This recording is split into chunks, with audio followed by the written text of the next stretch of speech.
There comes a moment in the journey when it all falls into place. Not because we planned it, but because love had an ulterior motive all along we were being prepared to see. This is that moment for me.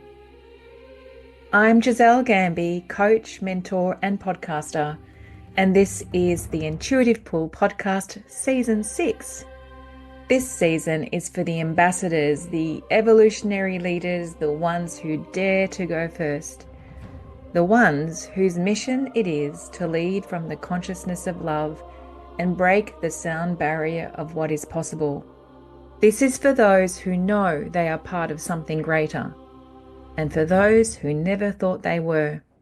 My intention is that Season 6 will change your life, that it will activate your mission and liberate you to lead from the abundance of your wisdom and be in your full-bodied self-expression no matter what, because love is the ultimate mastermind. Hello and welcome back to the Intuitive Pull podcast.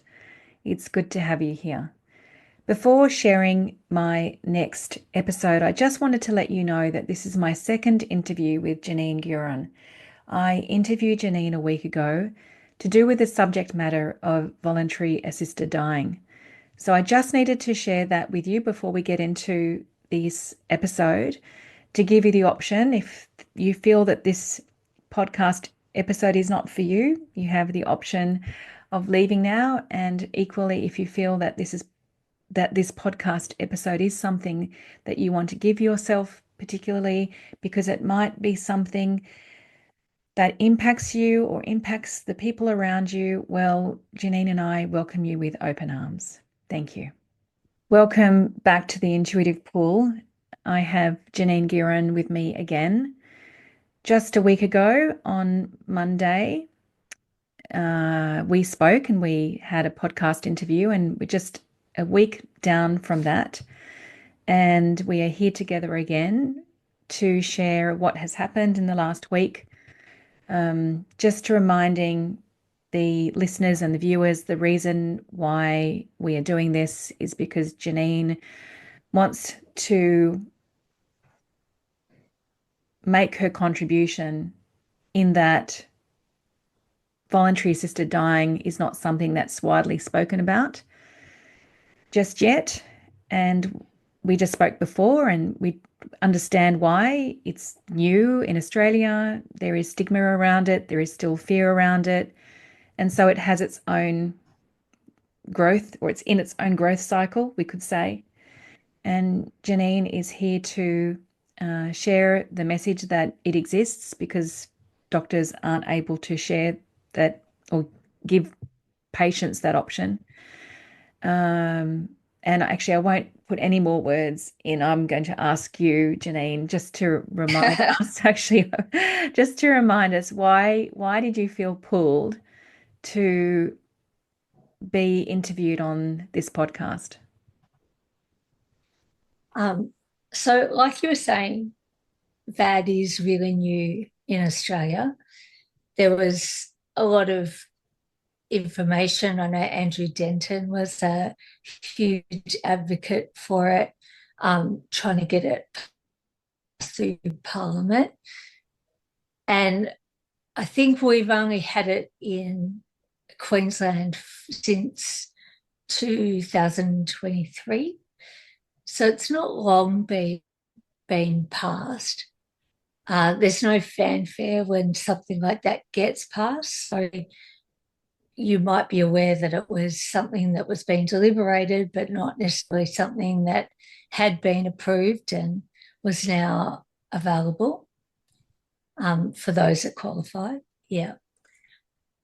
It's important to me to get the word out there because I am in the late stages of cancer, and I wanted better options than living out my days in palliative care, making things difficult for my family and friends, having to watch me in pain and all of those things.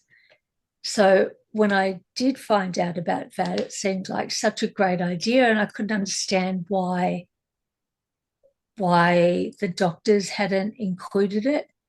We get this booklet that sort of states all the things that are available, things like chemo or immunotherapy, radiology. There's a whole list, but no one then mentions, well, if these things don't work, there's this option that we can, in a way, put you out of your misery, like we would for an animal that we loved or something along those lines. Yeah. So, yeah, so it's important to me just to get the word out. Yeah. Thank you. Thank you so much for your generosity. Yeah. So things have moved since we spoke, I should say, just a week ago. Can you give us an update? Yeah, it's only been a week, but I've spent a fair bit of that in hospital, had a permanent drain put into my stomach, and expected to be in hospital overnight, maybe 2 nights. Ended up being in there, I think, for 6 nights. So once again, that sense of power being taken away. I'm in a fair bit more pain now than I was, so things have shifted for me, in that I've sort of been cruising along. If I don't feel good, I'll take a tablet, I'll feel okay. Whereas now I'm sort of taking double the amount of painkillers and still not quite getting on top of it. So hoping it's largely inflammation to do with the surgery, but a bit fearful that it's not. Fearful that maybe now, with all of that liquid that they've drained, maybe now I'm just getting a better understanding of what that's been cushioning in a way. So yeah, feeling a little bit more vulnerable now, physically feeling a bit more vulnerable. And it's only been a week. Yes, Yeah. exactly. So we had a conversation before around your identity and how your identity is shifting here. Is there anything that you want to say about that, just to help people connect in with you? I guess I've been forced to shift my identity. I have lived most of my life. I think I started teaching dance at 17 and never really stopped. Always did things that were physical. Taught rollerblading, taught pole dancing, taught regular dance, did all of those things for many, many years, and then went on to teach Pilates and yoga. So still really identifying with the physical self, really able to rely on my physical self, like having that relationship, I guess I took for granted in a lot of ways. And all of a sudden, that's not so available. I found post-surgery, I couldn't even sit up on my own. And I know that's directly after the procedure, and that's probably to be expected. But even now, having to find ways of moving around the pain rather than sort of just to go through it. And when you've had something like movement as part of your identity for so long, so movement, relationship with your body, that deep connection with your body, and to have that challenged or unavailable means that you have to shift your identity. And what I've realised is that at the end of the day, I'm still here. The essence of who I am isn't in the movement, it's in the heart. So I am still here. And I guess what takes its place then is focusing on what's important to me and now at this point in time. And that's those relationships that are special. It's the friendships, the relationships, the love. It's it's the people. And so focusing more on how I am in the world rather than how I move through the world, I Yes, guess. beautiful. Yeah. It's your heart that's moving through the world now, isn't it? Yeah, Yeah. yeah, Yeah. So we talked a little while ago, and I was reflecting back to Janine that, as you said before, what really matters now are the relationships in your life and letting them know how important they are to you and how they've contributed to your life and how much gratitude you have for them. And I said, that's what we call liberation, in terms of expression. You know, we, I don't know what it is about human beings, but we have resistance around allowing ourselves to be that vulnerable, or even to even feel that vulnerability of how much we love someone and how much gratitude we have for them, yeah, and actually communicating that to them. And that's how your heart is moving now, which is just yeah. I think so it's beautiful. largely fear, isn't it? Fear is the reason that we don't. I mean, we feel really comfortable telling our children or our pets or whatever how Yes. special they are, how much we love them, Yes. how the sun rises and sets, all that sort of thing.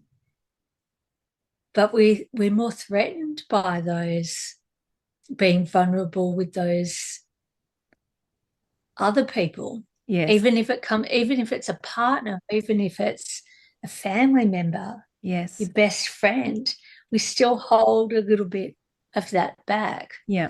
There's no time for that now.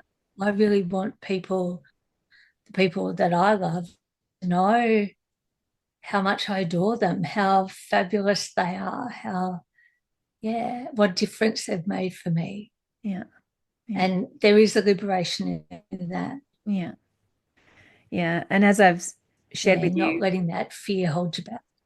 yes, exactly. Exactly. And this is what I've shared back to you when we've spoken about this. Um, whilst the body's failing, whilst there's a diagnosis, um, whilst there's pain and even more pain now than there was before, all the way through, since I have known you, all the way through, you have still chosen to show up not as a victim. And I know in your humanity, I'm not saying that there aren't thoughts of how sorrowful you are at this time of your life to be facing what you are facing. But there's always been this thread of, well, I still get to choose how I show up. I still have that power that I get to choose how I show up. And I just really want to honor that, um, and reflect that back to you, because there is so much generosity in that. At a time when people could be the last thing they're thinking about are other people. It's So, all there is to think about. oh, it's so beautiful. It's so beautiful. It's It's oh, just true. It's just true. that's the point, right? It's the point. That's the point. But the thing Why is, we're not many here. people get it, but you got it. Yeah. Yeah, you got it. And now there are ripples from that. I don't think anyone knows how they'd respond until they're in it. Yeah, yeah, Yeah. yeah. I know you also wanted to talk about your interaction with the oncology nurse. Yeah. So I had the nurses in oncology are amazing. They're all really, really warm, lovely people. And I was having a bit of a chat with one of my favorites uh, the other day, and she was saying that she, like I told her that I'd signed up for VAD and that I'd had my final appointment. And she was talking about how happy she was for me. And she said, I know that's an odd thing to say. She said, but having worked in oncology for years, she said there's not an oncology nurse that she can imagine not wanting to sign up for VAD if they're in a similar position, or not making at least that option known to family or a friend or anyone that they found in that position. But again, even with the nurses, they're not allowed to tell anybody about it. Yeah. She was only able to talk to me about it because I brought it up with her. Yeah. And that's got to be frustrating for them. It's got to be really hard. Yeah. Yeah. So I just thought it was interesting.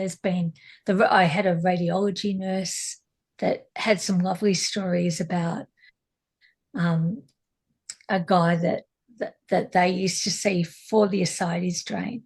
And they used to see him every couple of weeks. He'd come in, he'd get his drain, and then he'd leave. And at the end of his session, he said, "Oh well, I won't see you next week because I've made my date for that." And she was saying how happy she was that he wouldn't have been in pain, how he seemed stronger and better for having had the power to make that decision on his own. Yeah. Yeah, I think that's important. Again, she wouldn't have been able to talk to me about it if Yes. I hadn't brought it up first. Yes. And here you are bringing it up, and hopefully the right people are going to be hearing this, Absolutely. right? And let's reiterate that even if you go through all the steps and you have it in place, you don't need to use it. Yeah. It's just an option. Yeah. So from a practical point of view, what is the first step in for somebody who wants to explore this? What do they need to do? They'd go to their GP first. Most GPs aren't going to be registered VAD people, but hopefully their GP will know someone to refer them to. Yeah. Okay. So then you make an appointment with that person, and that doctor will then run them through all the eligibility requirements. They'll talk to them about the practicalities of it, and they'd go from there. Okay. So that step one is that you reach out. Okay. Yeah. Thank you. Thank you. And how many steps? It was a big process, right? That you've been through. Ah, so many. You have to ask 4 times. Officially ask 4 times before it's accepted. Right. So you get accepted along the way, and there's different criteria for each of the steps, but you need to ask for access to that voluntary assisted dying. Okay. 4 times. Okay. So that's a minimum of 4 appointments. Yeah. Because there's all sorts of forms that need to be done as well. So yeah, minimum of 4 appointments. Okay. Okay. All right. So you can't rush it. No. And as you said, you can always not choose it, even if you've been through the whole process. Yeah. Yeah. Yeah. And you've been signed off. Last week you were signed off. You've been through all the process. And so where are you at now? Mm-hmm. So now the pharmacy will send the drug to my doctor. It's a choice whether it comes to me or whether it goes to him. And I've chosen for him to look after it because he'll be administering it I figure he'll keep it safe. And then when I'm ready, I contact him and say, okay, I'm ready. Does this date work for you? And we, negotiate a time and go from there. Yeah. Yeah. Yeah. Thank you. Thank you. Yeah. And today you're choosing what? Today, Yeah. I don't know. I'm not, that's a big question, Giselle, when you don't have much time. What am I choosing today? Um, yeah, I guess it's just something now I know I have available to me. So now I just go and I live my life as well as I can. Yes. Yeah, until it becomes otherwise. Yeah. Yeah. Thank At you. which point, yeah, Thank you. Thank you. Is there anything else that you'd like to say today? no, not Okay. today. Thank you. Thank you. No, that was all. Thanks for listening. Oh, thank you for being here. So I was just going to end this with saying we're just going to see how we go. We may be on here again if you feel that you'd like to be. And if this is complete for now, I just want to thank you again for your generosity. Yeah. And love. Thank you. Thank you.